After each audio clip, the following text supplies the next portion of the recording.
चलिए जी, ध्यान से इस चीज़ को समझना। आज हमारे पास टॉपिक है, टॉपिक बहुत ही शानदार है। टॉपिक का नाम है drawings against capital and drawings against profit. ध्यान से इस चीज़ को समझना। जब जब मैं आपसे पूछूं भैया ये ड्राइंग्स में काय का रूल लगेगा, आप मुझको तुरंत बोलोगे एल माइनस का। याद रखना, एल माइनस का मतलब भैया कहाँ पर आता है? डेबिट में आता है। कोई दिक्कत तो नहीं है। एक बार वो बोले ड्राइंग्स अगेंस्ट कैपिटल, मतलब हम कैपिटल में से पैसा निकालेंगे। दूसरा है ड्राइंग्स अगेंस्ट प्रॉफिट, मतलब हम प्रॉफिट में से पैसा निकालेंगे। तो बोलते हैं कि ड्राइंग्स में B out of the capital और against expected profit for the year. आपके पास दो ऑप्शन है जब आप ड्राइंग्स करने जाओगे ना। मान लेते कोई पार्टनर है, पार्टनर भैया कैपिटल से भी पैसा निकाल सकता है और एक्सपेक्टेड प्रॉफिट से भी पैसा निकाल सकता है। तो ध्यान से इस चीज़ को समझते हैं।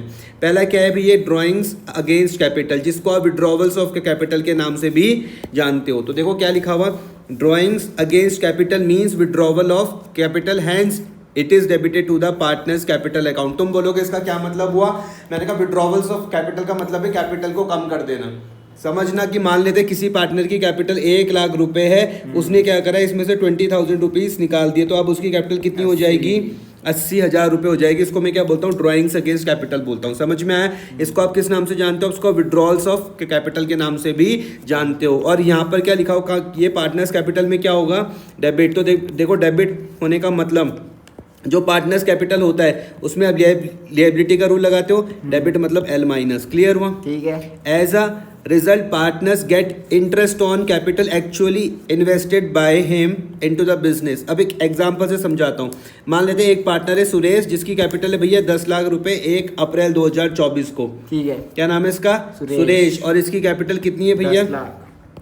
तारीख क्या थी? 1 अप्रैल 2024। 1 अप्रैल 2024। क्या तारीख है? 1 अप्रैल 2024। 1 अप्रैल मतलब 4 2024। क्या नाम है इसका? सुरेश। इसका नाम है भैया सुरेश। क्या नाम है? सुरेश। ठीक है जी। सुरेश ने कितने रुपए निकाले? 10 लाख। 10 लाख रुपए निकाले। कितने? 10 लाख। समझ में आ गया? सुरेश ने विड्रू कितने करे? 10 लाख रुपए विड्रू करे। समझ में आया? ऊपर बैठो यहाँ पे ढंग से। विड्रू नहीं करे, इतनी कैपिटल है उसकी।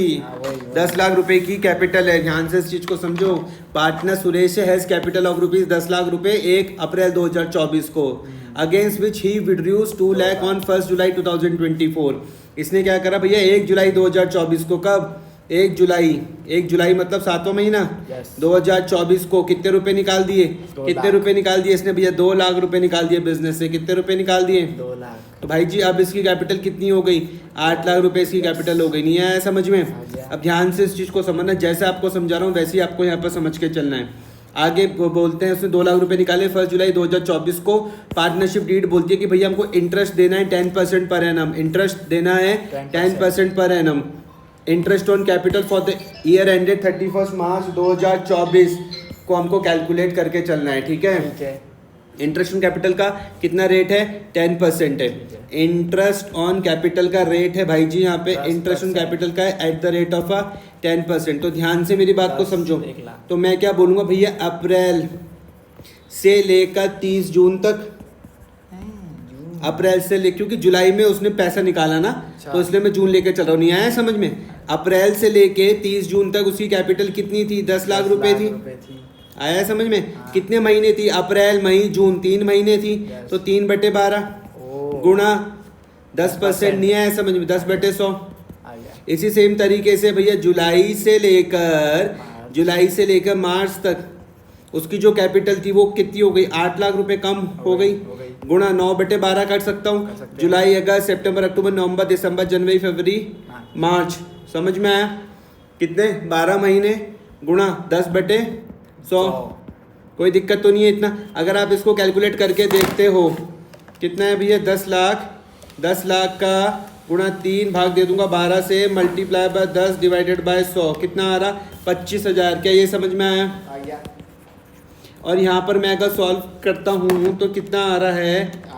8 लाख का 9 divided by 12 multiply by 10 divided by 100। कितना आ रहा? 60,000। कोई दिक्कत तो नहीं है? तो आप टोटल करोगे तो कितना हो रहा? 85,000 रुपये। क्या मैंने सही करा? आया समझ में? 85,000 समझ में आया? 1 लाख, ये जो 10 लाख रुपए थे 3 महीने के लिए निकाला 10% के हिसाब से, ये समझ में आया? 8 लाख रुपए 9 महीने का निकाला 10% के हिसाब से 60,000, ये समझ में आया। टोटल 85,000 मेरे पास हो गया। तो ये देखो इस तरीके से आपको सुंदर सुंदर काम करना है। मेरी तरह काम मत करना, बुक में जैसे दिया हुआ वैसे ही सुंदर सुंदर काम करना है। समझ में आ रहा? 10 interest is not allowed on withdrawal of capital. Simple सी बात है, तुम ही वो बोलोगे जब उसने पैसा ही निकाल दिया तो हम किस बात का देंगे उसको। आ रही बात समझ में? इतना तो मैं तुम्हें तेज मान ही सकता हूँ।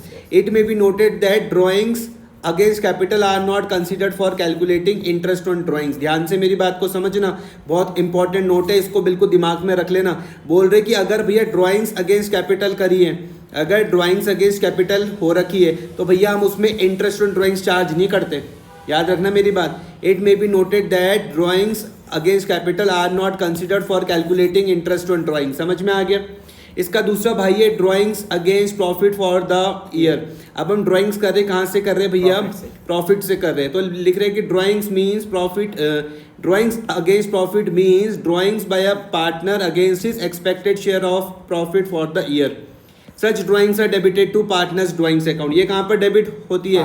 पार्टनर्स ड्राइंग्स अकाउंट में। लेकिन जो ये वाली थी ड्राइंग्स अगेंस्ट कैपिटल, वो कहाँ पर डेबिट हो रही थी? पार्टनर्स कैपिटल अकाउंट में। समझ में आ रही बात या नहीं आ रही? And not to the partners capital account. Actual share of a profit of a partner will be known and due only at the end of the year, and since he has withdrawn earlier than it is due, firm charges interest on such drawings for the period the amount is withdrawn by the partner if it is provided in the partnership deed। समझ में आया? देखो पूरी line वो क्या लिखते हैं यहाँ पे, ध्यान से समझना।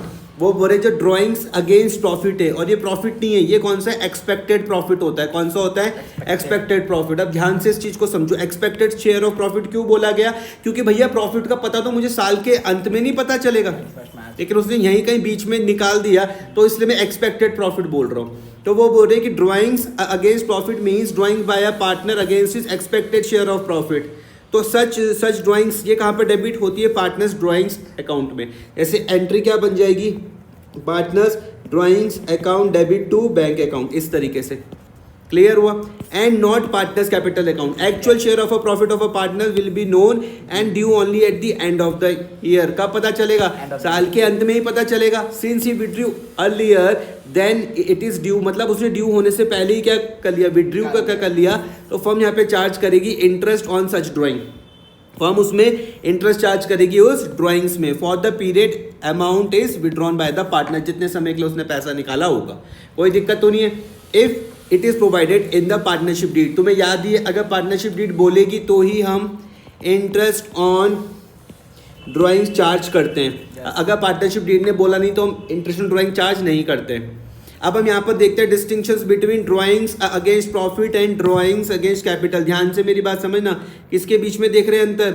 Drawings against profit and drawings against capital के बीच में हम अंतर को देख रहे हैं। तो बेसिस ऑफ डिस्टिंक्शन क्या है? सबसे पहले पार्ट देखो, ड्राइंग्स अगेंस्ट प्रॉफिट कहाँ पर है? ये it is a part of expected profit. समझ में आ रहा? नहीं समझे? इमेजिन करके देखो, ध्यान से इस चीज़ को समझो। मान लो ये तुम हो, मान लो ये तुम हो। अरे यार, पहले मैं फर्म बनाता हूँ, क्योंकि सारी की सारी बातें हम किसके बिहाफ में करते हैं? हम फर्म के बिहाफ में करते हैं। समझ में आया? ये यहाँ पे पार्टनर है, मान लो एक पार्टनर का नाम ए है और भैया ये दूसरे पार्टनर का नाम क्या है? बी है। समझ में आ रही बात या नहीं आ रही? इन पूरी फर्म ने क्या करा? धंधा करा, लेकिन इनको जो प्रॉफिट का पता चलेगा तो एंड में पता चलेगा। लेकिन ए ने कहीं साल के बीच में ही पैसा विड्रॉ कर दिया प्रॉफिट में से, तो मैं इसको बोल रहा हूँ एक्सपेक्टेड प्रॉफिट। एक्सपेक्टेड प्रॉफिट, तो इसी प्रॉफिट में से तो इसने पैसा विड्रॉ किया, तो क्या मैं इसको पार्ट ऑफ अ प्रॉफिट बोल सकता हूँ? तो यहाँ पे देखो, यहाँ पर भी वही वाला पॉइंट यहाँ पर लिखा हुआ है, it is a part of expected profit. समझ में आ रहा? एक्सपेक्टेड सब समझ रहे हो ना मैं क्यों बोल रहा हूँ? लेकिन अगर मैं ड्राइंग्स अगेंस्ट कैपिटल के बारे में बात करता हूँ तो वो बोलते हैं it is a part of capital. किसका पार्ट है? कैपिटल का पार्ट है। हम ये मान के चलेंगे कि हम जब ड्राइंग्स अगेंस्ट कैपिटल करते हैं तो हमारी कैपिटल क्या हो जाती है? कम हो जाती है। डेबिट कहाँ पर करोगे? अगर भैया ड्राइंग्स अगेंस्ट प्रॉफिट होगा तो डेबिट कहाँ पर होगा? ड्राइंग्स अकाउंट में होएगा। और वो अगर ड्राइंग्स अगेंस्ट कैपिटल हुई तो डेबिट कहाँ पर होगा? कैपिटल अकाउंट पे होएगा। क्लियर हो गया? इफेक्ट ऑन कैपिटल में क्या बोला हुआ? It does not reduce capital. यहाँ से तो नहीं होएगी क्योंकि आप तो प्रॉफिट ही निकाल रहे हो, लेकिन यहाँ से आपकी कैपिटल क्या हो जाएगी? कम हो जाएगी। इंटरेस्ट ऑन ड्राइंग्स में क्या बोला हुआ? It is considered while calculating interest on drawings. Clear हो गया? It is not considered while calculating interest on drawing. Interest on capital को देखो यहाँ पे, it is not considered while calculating interest on drawing. Interest on drawing की जब आप calculation दोगे ना, सुनो इधर, तो आपको ड्राइंग्स अगेंस्ट प्रॉफिट को कंसिडर करने की जरूरत नहीं है। लेकिन अगर इंटरेस्ट ऑन ड्राइंग आप दोगे तो आपको ड्राइंग्स अगेंस्ट कैपिटल को कंसिडर करने की जरूरत है। समझ में आया? जैसे हमने यहाँ पर किया था, ये देखो, जब इस बंदे ने यहाँ पे 2 लाख रुपए निकाले तो हमने किया ना उसको कंसिडर्ड, ऐसे करके। आया समझ में?